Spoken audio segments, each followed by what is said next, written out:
Live from University Park, this is Nittany Talk. I'm your host, Audrey Keller, and today we will be recapping with our politics panel, discussing with our entertainment panel, showing off a new segment, and looking at the ethics of filming in public.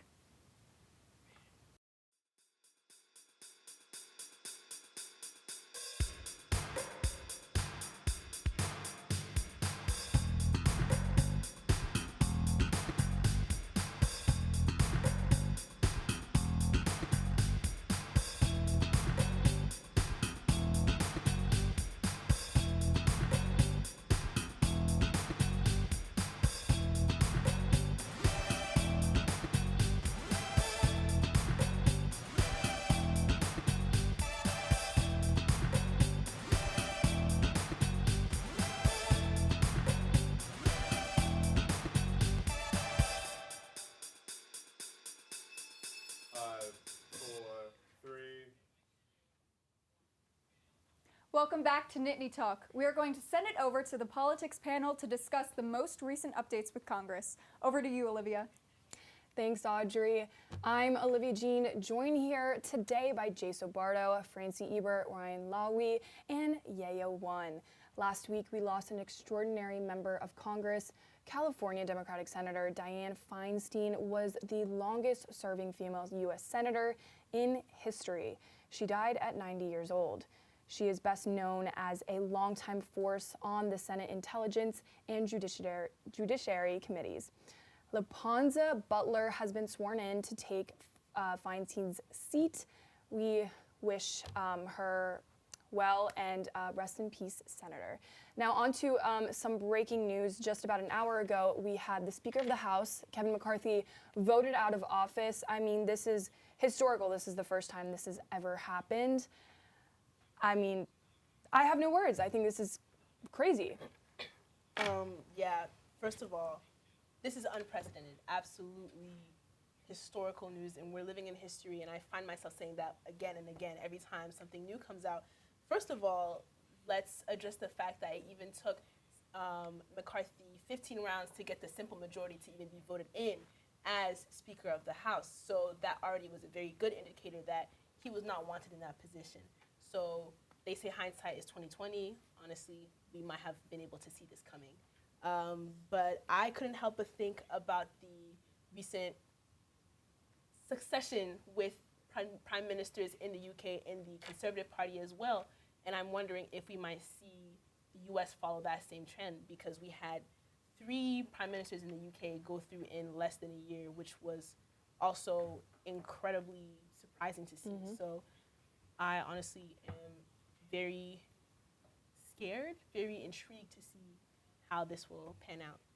Yeah, well, I mean, the Republicans, 8 of them in the House voted against McCarthy. They wanted him out. So you had the entire Democratic Party and then 8 Republicans. Shows a little division. Obviously, it's Gates. Gates expressed on social media that he's wanted McCarthy out for quite a long time. He was one of the main problems originally when McCarthy got voted in the 15th time. He got the simple majority. So, that really shook things up. Twitter was being used as a weapon. The two of them were having, a little grudge match on Twitter, which was very interesting. And, if you take a look at it in the end, McCarthy was definitely not the most successful representative of the House you'll ever see.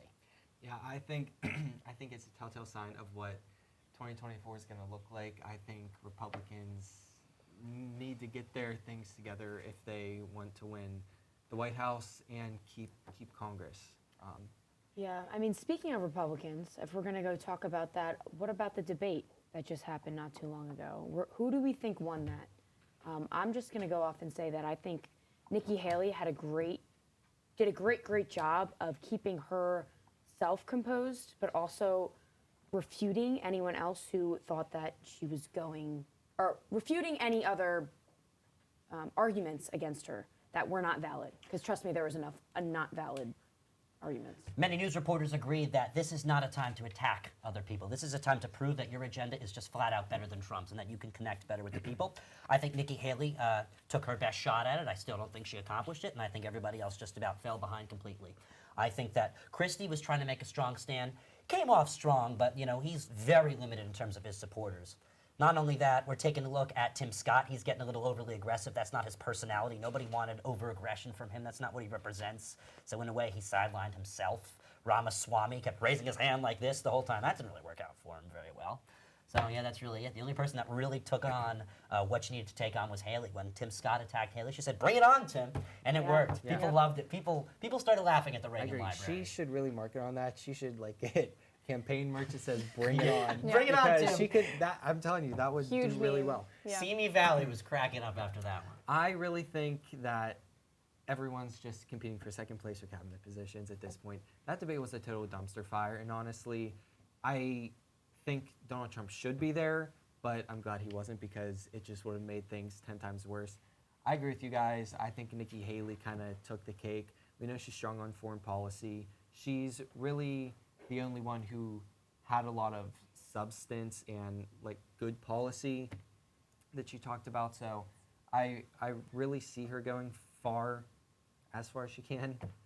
But I think it's going to come down to her, Donald Trump, and Ron DeSantis. Yeah, to be honest, I really see Nikki Haley as the only serious contender against Donald Trump for the Republican nomination because that's just it. Like everybody else was not. It kind of seemed more like a popularity contest, and everybody was losing very badly. I want to talk specifically about Ramaswamy because he is coming off as very disingenuous, and I think the public is starting to see that because specifically the comment he made about everybody on the stage being good people when not even a month ago he was on a different stage talking about everybody here is bought and paid for, basically calling his opponents a sellout. So for him to turn around and say, these people are all very good people, to me, that shows that he's somebody that will switch around his rhetoric, his ideas whenever it's best for him, whatever works for him. If he sees something's not going to work out, he's going to turn around and switch to something else that could be completely on the different side of whatever issue he's talking about. And that is not somebody that people would want in office. You want somebody who's going to be able to stand on his word and to stand on his convictions. Haley also really attacked him about the whole China situation. She threw him under the bus completely, and I think that's making Trump reconsider working with him. Yeah, I agree. I agree. Go ahead. Well, I was going to go into Trump. Okay. Well, I just want to say on the Ramaswamy thing, I think he talks out both sides of his mouth. I think a lot of people do like him because he's like another Donald Trump, but like you said, I think he's disingenuous, and I'm keeping my distance from that because I'm keeping my eye on Nikki Haley. I've always liked Nikki Haley. I'm really hoping she pulls ahead, and she did hold his feet to the fire. So I was happy to see that. Yeah, and like I've said before, I think people are ready for a woman to be in that presidential spot in the United States, and she's doing really well, and so I'm excited to see if she can continue this momentum. I think it's going to be tough because she's got to start building up more credibility and bringing down DeSantis because right now they're pretty even, and if she does want a shot at Trump, she's got to get way farther up there, so. I'm going to go back to the Trump conversation as well because I feel like, we know he has this following, but isn't there an obligation that he should be there with the other candidates? Why does he feel so entitled to kind of step back and feel as though he doesn't have to be there? Yeah. Even though it may help him, Right. and which it is helping There him. is an obligation, but given how much of a mess these debates have been, I really, these debates did not sway any voters in any way. They just hiked up ratings.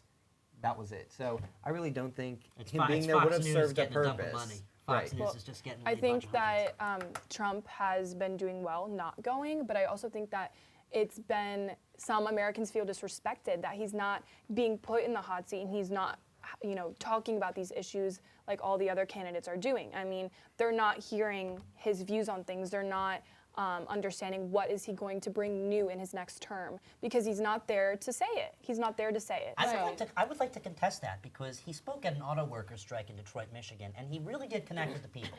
I was impressed. He was putting on his typical Trump act, but he really was connecting. He was asking for endorsements. He was saying it in the perfect way. He was sidelining his opponents. He was saying they're all screaming VP, they're all screaming VP. I don't think they're getting any polling.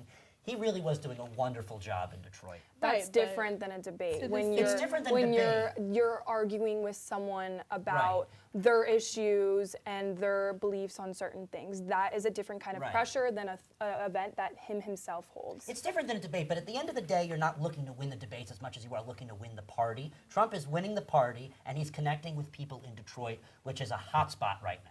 Right. So in the end of the day, if he doesn't need to be at the debate, if I'm his campaign manager, which I don't think I'll ever be his campaign manager, but if I was his campaign manager, I would probably say, Detroit, Michigan, if you're able to sway Detroit voters in your direction during an auto worker strike, don't worry about what's going on at the Reagan Presidential Library, though. Only one person there is polling over 10%, and that person has been stalemate for a long time. I mean, DeSantis has not grown more than 2% whatsoever. So I think at the end of the day, Trump did win. I do. Right, but in that same vein, to kind of agree with Olivia, even though people like Trump because of his strong personality and his kind of almost disregard for norms and for precedent, there is this kind of idea that you have to respect the seat that you're running for, and it kind of comes off as disdain or almost kind of very blasé of him to not even bother showing up to the presidential debate. Or not presidential He's debate. using his own tricks from 2016. He sat out of a debate in Yes, 2016. but even like it kind of shows that he's not taking this position seriously. And do Yeah. Americans really want somebody who sees this spot as just like a game, just like a contest, or somebody that's going to take it seriously? Yeah, I But want to make it I certain. also feel like we saw in that debate, they all went after Trump. So if he was there, the bickering and the talking over each other That- just that would have is been fair. That is a fair heightened point. because then he would have been defending himself against them, and it just That is it true. wouldn't have been. Even with him not there, there's Productive. discussions about him. Well, But Trump obviously- wins. Trump wins because he plays a different game. Yeah. That's what happens, and he's playing a different game right now, and he's winning. I think that in the debate, though, that they were going after Biden more than Trump, in my opinion. Like they were addressing Biden's policies, what Biden's done wrong, what's wrong with this country And I now. think they should be doing that. Which 'cause they- that's what's which makes more sense. Yeah, but like prevalent. I'm saying that, Trump could still be there. Of course, people are going to go after him like all the candidates are going after each other, but I think he's somewhat getting special treatment at this moment because he's winning and he's like, I don't really need to be there. I don't really care. The problem is he's pulling ahead with it. It's working. Yeah, it is It's working. it really is 55%. working. It is Very working. well. If I'm his campaign manager, I'm thinking we got to win. We're in a really tough situation, and he's doing it. He's winning. I mean, he's winning. Imagine if he wins without going to a single debate, and all that's of those likely what's other gonna happen. candidates who have been preparing for these debates for months and months, working all of the time to make sure that they're getting their issues straight, and none of them are nominated. It's as very, But if Olivia, it's very likely going to plausible. happen. We're I seeing mean, it. I know. But if we have Donald Trump versus Joe Biden again, who do you think will win? And if you think Trump can beat Biden, who can he beat him with? That's Question. a loaded That's- question. I that's- think that's a loaded We will question definitely have that to explore that. we need to dive into detail about and talk I'm about. pulling But for today Nikki Haley once again. you want Nikki Haley. Trump, We know you Nikki love Haley. your Trump is Nikki not, Haley. but Trump said in Michigan, he said none of them scream VP, so that opens up another question. Kristen Noem. Yeah. All right. Well, that's all the time. I mean, we can talk about this for days and days. The breaking news, all of the stuff. So much is going on in politics now. So I'm going to kick it back to you, Audrey. Thanks, Olivia. As debates are ramping up for current and future elections, the importance of every vote cannot be overstated. After the break, we will be hopping over into the recent news in the entertainment world. We'll be right back. Rather, everybody just wants to get back to work. Right. Yeah. I'm going to respectfully disagree with you, and here's why. Because Drew Barrymore. Welcome back to Nittany Talk. There's been a couple big headlines in entertainment news recently. We're going to send it over to our entertainment panel to talk about the end of the 148-day writer's strike and the shocking discovery of who killed Tupac Shakur. Over to you, Courtney. Thank you so much, Audrey. I'm Courtney McGinley, and I am here today joined with Emily McGlynn, Jordan Spagnoli, Emma Goldkoff, and Neela Azami. And today we are going to be diving into the writer's strike ending and, of course, the discovery of who killed Tupac Shakur.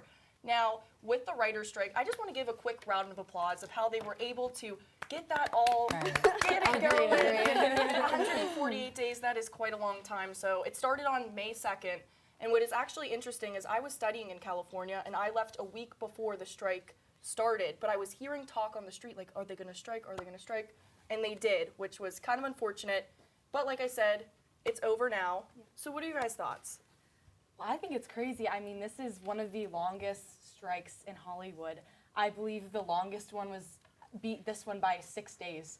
So that's, 148 days. That's wild. But good for them that they were able to go for that long. I mean, that just shows how passionate they are about their work and their job and their field. Like, go them, honestly. I mean, especially because they're important. You can't have any shows without them. They are the writers. They are the masterminds behind a lot of these things. And it takes a whole team, but you have to value every member of the team. And I mean, it really is crazy, like you said, to think about. We were here and you were hearing, oh, there might be a writer's strike, and then it happens, and it's been happening, and I feel like it wasn't being talked about for a while, but now that it's definitely coming to an end, it's great to look back on what they were fighting for and what they got out of it. Agreed. I totally agree with that. I feel that these people, like, they deserve an increased wage and, like, their health funds and things like that. So I'm glad that obviously it's over because, you know, it's over now, but I feel that they deserve what they gained out of it, and I'm happy that they were able to do that since they are important, exactly what you said. Yeah, and to build on that, AI has been this huge phenomenon nowadays, and Courtney knows this best. I hate AI. I think it is the worst thing that's ever been created, which is funny because Elon Musk was helping out with that, yet he's like condemning all of it. I just think it's really interesting, but John Mulaney said it best, AI doesn't write that good of jokes. So I think we should just completely scratch it. And yes, it's a great tool to help assist us in decisions or, writing of things. But at the end of the day, humans are funny. Humans know what they're doing. And keep paying humans. Enough with the robots. Well, I think that was a big concern is AI and the robots, taking people's jobs. And that's what you don't want to see. You don't want to see humans being replaced by AI because, like you said, you can't recreate the humor of humans, and we need the human element in life because you don't want to get rid of that. You don't want to take that away. Mm-hmm. Yeah, like they can't get inside his brain. Like maybe it does help with some assignments, but not. It doesn't help in Hollywood. ChatGPT. Not at all. I felt it was taking like a sense of personality away from so much, and I feel that what they were doing was so valid for the reasons that it was done. And one thing that I noticed, like all the late night shows and a bunch of shows coming back now, I mean, I'm so excited and so happy about that. Like, how do we feel about all these shows coming back now? Oh, I'm so stoked. Oh, yeah. I think everyone is. I mean, I know I'm excited for SNL. I'm a big SNL fan. Yes. I know Jimmy Fallon came back with Matthew McConaughey Monday night. I love me some all right. So I think the late night shows are, everyone watches them. It's not like based on, it's not targeted. So I think that's one thing that people are really looking forward to coming back. I know I am. So. And especially with the writer's strike going on for as long as it did, a lot of the shows that you would originally see coming back in the fall aren't necessarily coming back in the fall this year. So you're still going to see a lot of backlash from the writers being on strike and a lot of shows not starting up again. But it was great to see those late night talk shows jumping right back into production with them coming back last night, and just it's fun and it's funny, and that's the humor that you like to see, especially with the different award shows too. Usually those are some scripted events, so seeing how they were when the writer's strike was happening versus what they're going to be now that it's over, I think we have a lot of good stuff coming our way. Well, speaking of the backlash, I know with the talk shows, with the Drew Barrymore show, the Jennifer Hudson show, and the Talk, they wanted to come back before the strike initially ended. And I know that they got a lot of backlash and a lot of hate for it because those writers are the ones to help assist the show. But I don't think they were necessarily being insensitive towards them. Rather, everybody just wants to get back to work. Right. Yeah. I'm going to respectfully disagree with you, and here's why. Because Drew Barrymore knew a couple of her writers were on strike, and she was kind of like, you know what, I don't care. I'm going to do what I want to do because, she just felt like it, and she wasn't, just like Jimmy Fallon did with Stephen Colbert and Jimmy Kimmel. They had that podcast. All that money went toward the writers that needed it. I mean, these big studios were going to say, hey, we're going to keep this, we're going to push this off until you can't pay your homes anymore in November. That was the expectation. Yet they still somehow came to this agreement 2 months before they said that it was going to end. So I think Drew Barrymore is a little selfish, but I understand where you're coming from with that. I do not agree with you. It's definitely difficult because I mean it's these people's shows. It's hard whenever this is what you do every day and this is your job and this is what you're passionate about. So having the writers not there, you can't have your show, and it's a balance between we want to support our writers because they're so important to us, and also this is my livelihood. And it's hard to step away from that. It would be hard to step away from a show that you're used to doing every single day. I agree with that. I mean, these people have worked so hard to get where they are. They've been working on their shows. Exactly what you said. They've been working on their shows their whole lives and working towards it. But obviously, your writers in any studio is so important. They're like the backbone of everything. And you want to make sure that they feel comfortable in the place and environment that they are. So it kind of goes a bit in a way like, do you support? Obviously, I think the support is there, but it's kind of like, what do they do now? You know, they're not working on a show. How do you move past it and whatnot? I think it's important too. I feel like I've heard a lot of people, I've had discussions with my family being like, oh, why are like these rich people like Margot Robbie, Ryan Gosling, who just finished shooting the Barbie movie, and that for me, are like, why are they doing this? Like, they have that money, but they're just the tip of the iceberg actors. Like, there's so many writers, producers, actors that we don't even know the names of, and like they're going on strike for themselves too. So I think it's important to recognize them as well, because we don't know them, and we should know them. Yeah, the actors. Oh, sorry, go ahead. I was going to say, speaking of actors, I know they are coming back to these talk shows, but I thought it was interesting because they're not allowed to actually promote their work anymore because the writer or the actors are still actually on strike. But I'm actually very excited to hear just organic conversations versus them promoting all their work. Well, because that's a big part whenever you go on a talk show, you're trying to promote what movie's coming out next, what show's coming out next, what you're working on. But the actors are still on strike, so like you said, they're not supposed to be promoting their work. So at this point, you're just getting that raw, unscripted, let's have a conversation. And I think that's going to be a really interesting thing to see, because it's not what your producers or your directors are telling you to say. It's just, who is this person? It's going to be a cool new era. Yeah, it's a bit out of the norm from what we usually see for sure. Well, speaking of California, now they are partying, that the writers are now done.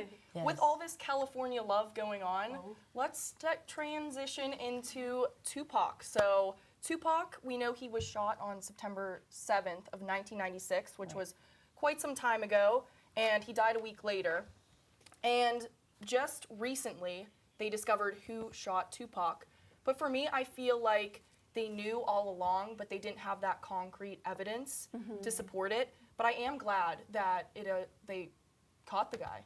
Absolutely. Agreed. Sorry. Go ahead. I just think it's funny how long this has been. I mean, from 1996 and now in 2023, we're talking about this. And I just think it's crazy how much time it took. I mean, obviously, I agree. I think they've always had a bit of an idea of it, but it surprised me how long really all the evidence took to entail. Like, were they trying to kind of not put this in the back corner, or were they trying to push for it?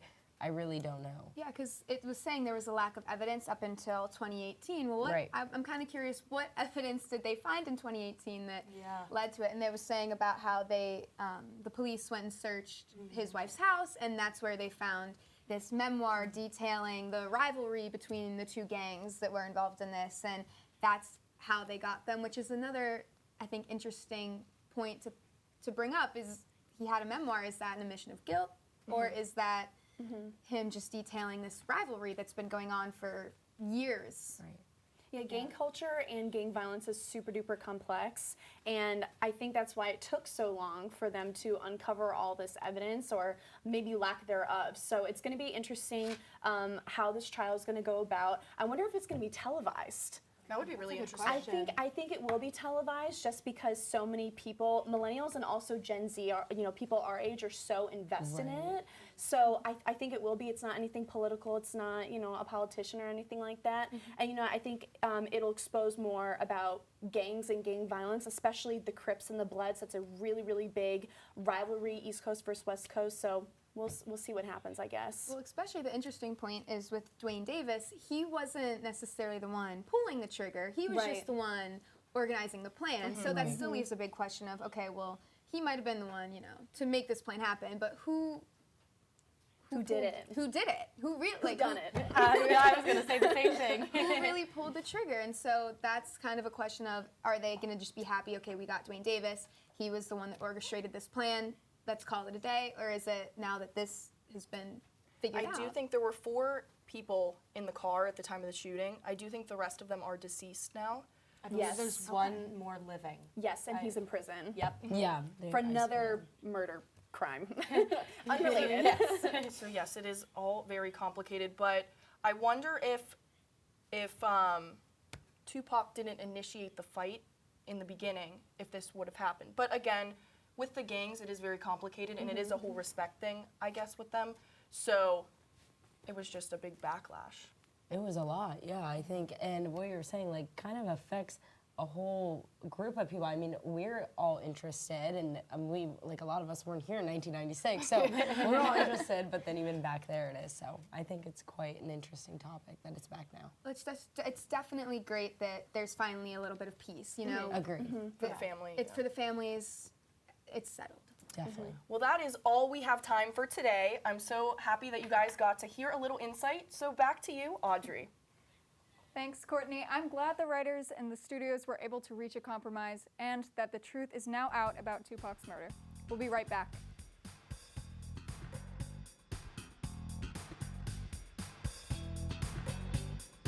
And I don't. And you know what? That's why I use Wix, because I don't have a radar gun. Of course. Of course. Welcome back to Nittany Talk. Let's throw it over to Charlie Kretkowski to bring us through his most recent top 5.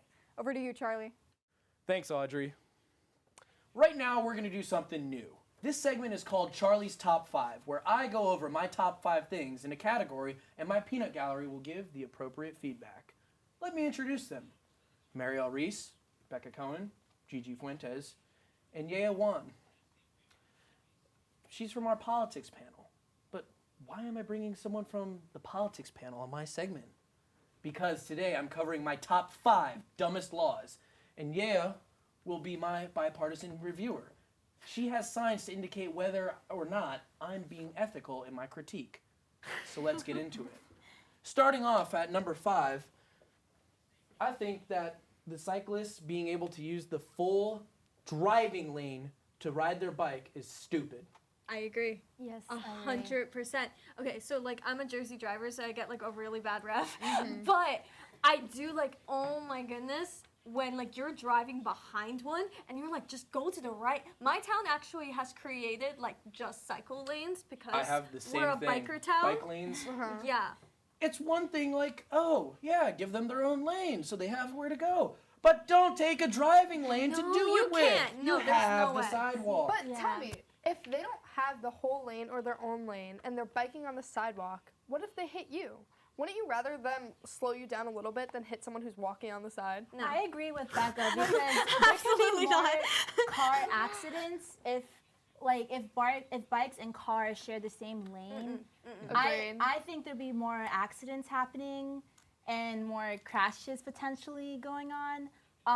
But I do kind of see where you're coming from for like the lanes being for like cyclists. It's the same with electric scooters too. Yeah. That's true. You know. All right, so what is it? Ethical? I'm gonna vote ethical. Yeah. Because I agree also. I'm in the clear. Let's go. Number 4. I have radar detection bans. In the state of Virginia, in the District of Columbia, sort of the area I'm from, it is illegal to have a radar detection system in your car. Now what that is it detects whether like a cop's got his radar out to like see like what speed you're going. Those detectors, basically, they're not invisible anymore, but now it's against the law. No, So- I think that for the radar detections, I feel like that can allow people to speed more. Yeah, And it'll probably potentially cause more tickets if that were to happen. I agree with the bans. Like, I mean, because I feel like more accidents are going to happen that way, like when they are allowed to have like that radar detection, because they'll be like, oh, there's a cop here, and then like on the block over, like shoot into speeding and then get into a crash. Right. Well, Mariel, I'm from Jersey too, so slay. like the drivers are insane. They're insane. You don't want to be crossing the street when someone's going 80 down like. Well, I have no any fear, street. so I do cross the street. But but like I do agree. I feel like I agree with the bans. I think I agree Same. too. Okay. Yes. Okay. I don't. And you know what? That's why I use Waze, because I So don't you have a speed. radar gun. Of course. Of course. Ethical. All right. Drive the speed limit, Charlie. Yeah, we know That's Charlie important. speeds from this He's just law. speeding. All right. Next one. I have gas power bans. Now, as you know, in California, they're trying to reduce gas-powered cars, want to drive electric and stuff. That's not what I'm getting at today. What I'm getting at today is in my home county, Montgomery County, Maryland, they have already banned gas stoves, gas-powered stoves, and also gas-powered leaf blowers. Oh. Leaf blowers. Interesting. Now, if you know anything about cooking or landscaping, you would know that both of those devices do a better job than the electric counterparts. And that's why I think it's stupid. You want to go? Well, tell me, is this actually making a difference on the environment? If a bunch of towns together do it, is it making that much of an impact? Like, what So I'll do you tell know you the this, percentage? the gas-powered leaf blower ban cited noise being the reason. Because they're too loud. You know what? But when you're trying to sleep in on a nice Sunday morning, the day of rest, okay? And then your neighbors with that like big ass like leaf blower. I kind of agree in that point. I also I don't know. I feel like gas stoves are a little finicky. Like how many? Like I don't know if it's just They me. cook better. They cook They better do soup. They cook better do sauce. better, They saute but, better. So many times I have to go with my little lighter and like. All right. Is this ethical? Well, what kind of Ethical. Ethical! Oh, I was not expecting that one. I was not expecting that one. All right, number two is alcohol regulation, when it could be sold. There is, in my home county, Montgomery County, it is illegal to sell liquor on Sunday. If I want to go get a nice Fifth of Jack, I can't do that on the Lord's Day. Now, Well, I mean, just get your wine at your local church at that point. she's got a point. However, there's also like other places they won't sell alcohol in the middle of the night from 2 a.m. to 6 a.m. It is illegal there. So well, it's just. I mean, at that point in time, maybe they're trying to prevent like drunk driving. You know what I mean? Maybe like I'm if typically I could try. walking. If I have to walk to a store. I know. I'm just trying to see it from their point of view, Trevor. Yeah. Just trying. I think it depends on who's also buying alcohol and on the individual and how they're going to use it. Because you can see there's probably a lot of accidents that can happen, like Mario was saying, in the middle of the night. People can be drunk driving. DUIs can happen during the day. That's my point. Ethical, Agreed. non-ethical? I'm gonna have to go with ethical. Yeah, I get it. You have a good point. All right. Number one. You can get a DUI on a bike. And here's the kicker. You can lose your license for it. You can lose your driver's license for a car. No, Charlie, if someone is drunk driving on a bike and swerves into the middle of the road, cause a car accident. that's going to cause a car accident. And it could even be However, worse. that should be public drunkenness and public endangerment, not a DUI. I don't agree. Oh, ethical. Unethical. All If you're gonna be drunk on a bike, you can be drunk in a car. Let's not do that, people. right, Uber everywhere, use Waze, no radar detectors. That's all I got. If there's anything you want to hear me rank, leave a comment below. For Charlie's Top 5, I'm Charlie Kurkowski. Back to you, Audrey. Thank you, Charlie. That list is certainly something. For the final part of our show, we will be going to take a look at the ethics with streaming. Stay tuned.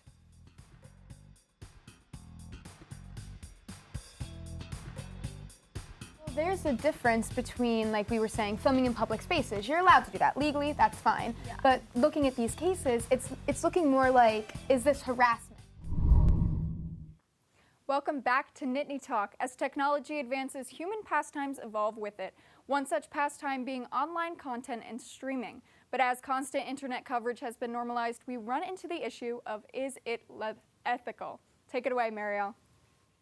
Thanks, Audrey. I'm Marielle Reese, joined here today by Jackson Tortone, Jordan Spagnoli, and Ellie Miller to discuss the recent incident regarding a YouTube prank gone wrong, as well as the issues regarding online public pranks, along with other disturbances and how people respond to them. Okay, guys, so I feel like the first thing to talk about regarding this issue is the case that we have right here. Jackson, I know we were talking, you know a lot of facts about it. Why don't you run us through them? So the incident actually occurred back in April. So this gentleman right here, who is in a hospital bed, Tanner Cook, he runs a YouTube channel. he decided it was a good idea to go into a town center in Northern Virginia and harass this guy right here. And by holding his phone in his face and playing some distorted audio noises while this guy was trying to do a DoorDash delivery. And so he started getting very aggravated with him, like very upset, visibly, showing signs he was getting upset. And then whips out a handgun out of his coat and shoots him in the stomach. Now this is relevant now because the court has just acquitted. His name is Alan Colley. Forget his name. Yes, they have acquitted him of the actual hard charge that he had, and he's only going to have a firearm charge now. So there's a lot of controversy surrounding that because some people think that he should have gotten charged. So what are your guys' thoughts on that? Well, because they did say it was self-defense. Because if you do look back at the video, the YouTuber's all up in his face playing this audio. He said, "Hey man, like leave me alone. No, like stop, get away from me." Multiple times. The YouTuber didn't care, kept doing what he was doing because he wants to get that content. So it's a kind of a hard case to look at because self-defense, it makes sense, but also I definitely agree, but I feel like at a certain point there's just like just say no. Like I feel like if you're going to to any person trying to film content, I feel like nowadays if you say no and you look like you're being like really serious about it, and you don't know that person, I feel like you should just leave well enough alone. Like it is a hard case to talk about though because public content, public streaming, it's so popular nowadays. What do you think, Ellie? I do agree with you. I think there are some very large ethical concerns that should be considered within the case. And yes, that was a terrible thing that he did, but again, there is reason. I think some things we have to look at are why YouTubers feel the need to go through with these pranks and why they use their greed and the motivation of fame to, in return for people suffering within the pranks. It's a lack of creativity, honestly. Well, I also think it's not just the YouTuber's fault, but also the audience, because like people give these prank videos so many views, and the thing is, if they didn't get that many views, they wouldn't continue on making them. You know, so I feel like it's a give and take kind of situation. It's definitely a unique situation to look at because if we're gonna go into the legally looking at this, you can't have a reasonable expectation of privacy in public places. That's Journalism 101, that is one of those things that they teach all of us here. Whenever and from a journalist perspective, you know, something breaking news is happening in a mall. You got to get the story. You got to get the story. You're there with your camera, you're recording, people tell you to stop. You have a right to record in public. So really, this isn't a legal question, this is an ethical question. And there's another case that looks at the same thing. Yeah, last summer there was a case and involving, I believe, a PS5 giveaway, right? Right. Yeah. So it was Kai Cenat, big-time Twitch streamer, big-time social media star. There's a picture from the incident. So he gathered up all of his fans to go into New York City and do a little PS5 giveaway. Yeah, where was that going to go? So it ended up being a complete disaster. So many people showed up. Obviously, not everyone could get a PS5. No duh. And so they ended up doing all this fun activities you see back here, destroying property, plenty of assault cases, you know, as I said, destruction of property. And even my dad, who was not involved in social media, all knew about this case. It was everywhere. It was ridiculous. There's a point where you're just taking it too far. Exactly. You know, I feel like there is a line drawn in the sand, and I feel like nowadays people are just too eager to cross it. Well, there's a difference between, like we were saying, filming in public spaces. You're allowed to do that legally, that's fine. Yeah. But looking at these cases, it's looking more like, is this harassment? And that's when you're crossing a line. Filming something in public that's going down, that makes sense, but agitating people in the streets that you come up to or destroying, rioting in the streets, that's different. He was charged with inciting a riot. Exactly. Well, as he should, because that's exactly what he did. So, and I also feel like this is like when it happens in public places, a person could just be trying to get to work in this case, like, you know, in a taxi that's obviously not going to get through all this traffic. So I feel like it's just so difficult. Yes, and I think obviously this Twitch streamer had over 10 million followers. He knew that this was going to be a big event. Why not hire security? Why not figure out a structured way to do this? Instead, he just said, come along, let's make this happen. And it was disruptive to the public. I definitely think it's important to have that balance between it's a right to film in public, but also don't cross the line, don't harass people, don't incite riots. because once you cross that line, now that's a different story. You can probably be charged with crimes. Absolutely. I definitely agree. And I think just like with all of these platforms, it's just. You see it right there. Exactly. Well, that's all the time we have for tonight. Now back to you, Audrey. Thanks, Marielle. Well, that's all for this week's episode. We talked politics, entertainment, dumb laws, and the ethical aspect of online content. Thank you for joining us. For Nittany Talk, I'm Audrey Keller, and we hope to see you next week.